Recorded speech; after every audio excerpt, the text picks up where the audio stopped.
Şerifen Örgü Dünyası'na hoş geldiniz. Bugün haroşa lastiğin bu şekilde nasıl yapıldığını göstermek istiyorum. Ön lastiğin gördüğünüz gibi çok muntazam bir duruşu var. Bir de bu lastik konusunda kısa bir bilgi vermek istiyorum örgü yeni başlayanlar için.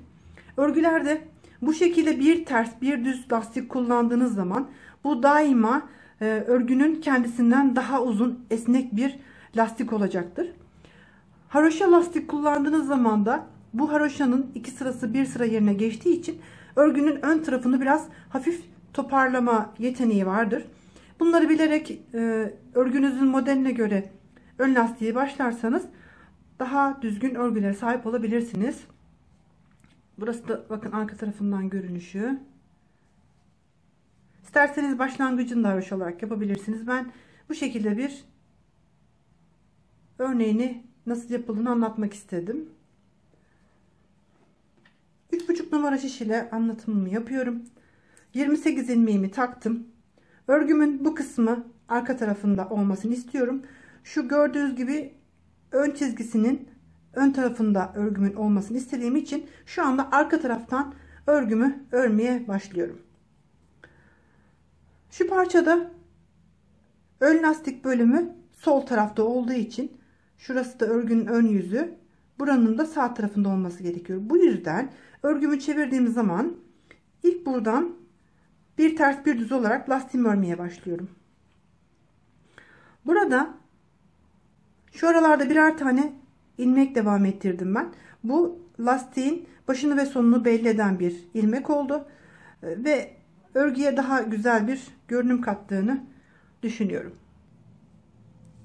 İlk ilmeğimi, kenar ilmeğimi örmeden alıyorum. Bir ilmek düz, bir ilmek ters şeklinde örgümün arka tarafından örmeye başlıyorum.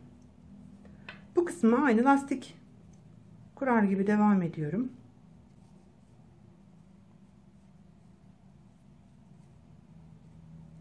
Örgülerde ön lastik gerçekten çok önemli.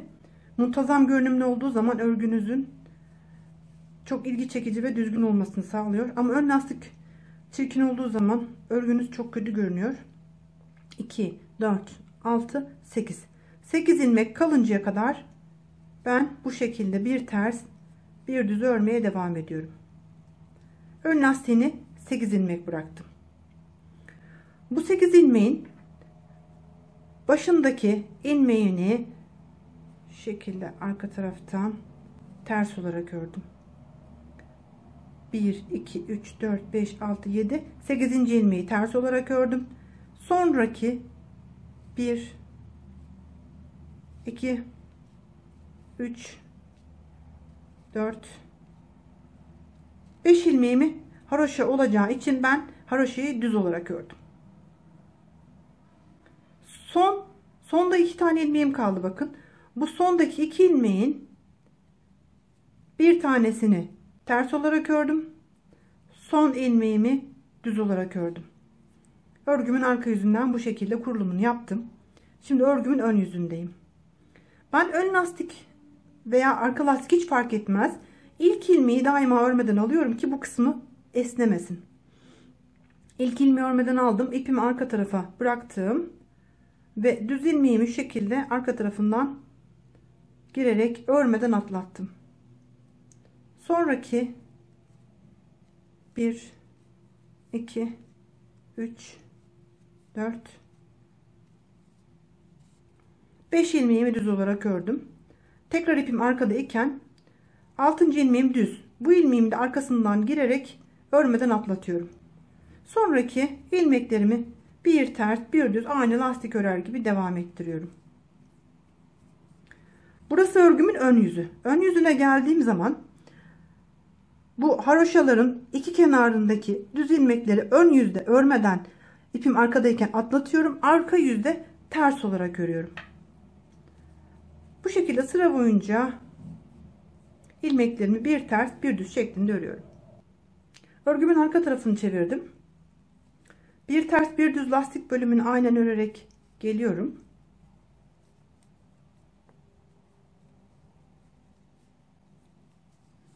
Burada bir ters bir düz lastiğin toparlama etkisi vardır. Ama haroşa ile yaptığınız zaman başlangıç lastiğini, haroşa her zaman normal örgüden daha geniş bir yapıda durur. Özellikle burgu şeklindeki örgülerinizin başlangıç lastiğini kesinlikle haroşa olarak kullanmayın. Üst kısım toparlanacak, alt kısım çok geniş duracağı için çirkin bir görüntüsü olacaktır. Yapacağınız modele göre lastik seçmenizi tavsiye ederim. Bir ters bir düz kısmını örerek geldim. Bakın burası örmeden atlattığım ilmeğim. Bu ilmeğimi arka tarafta ters örüyorum. Haroşalarımı ben düz olarak ördüm.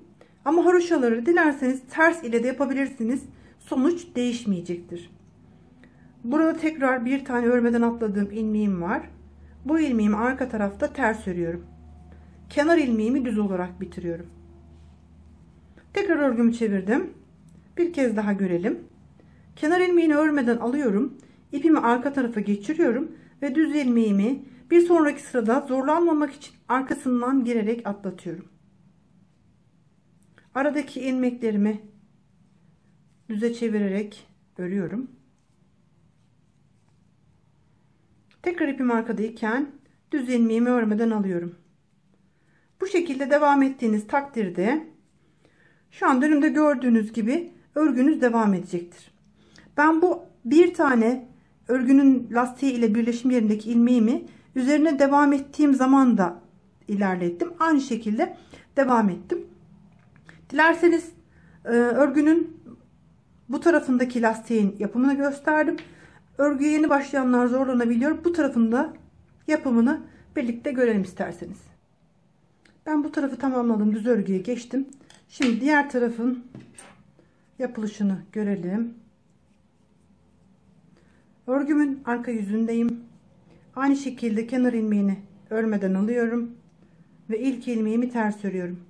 Sonraki 1 2 3 4 5 ilmeğimi düz örüyorum ve tekrar arada bakın bu ilmeğimi örmeden atlamışım.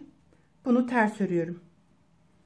Diğer bölümleri ters örerek veya siz model isterseniz bu kısmı modelle örerek sıra boyunca devam etmeniz gerekiyor.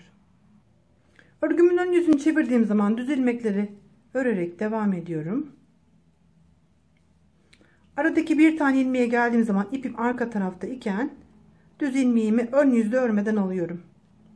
Sonraki 5 ilmeğimi düz örüyorum.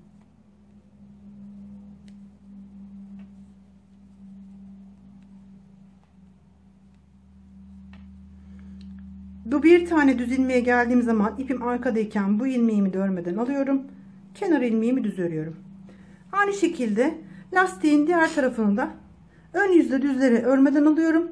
Arka yüzde örmeden aldığım ters ilmeklerimi ters olarak örüyorum.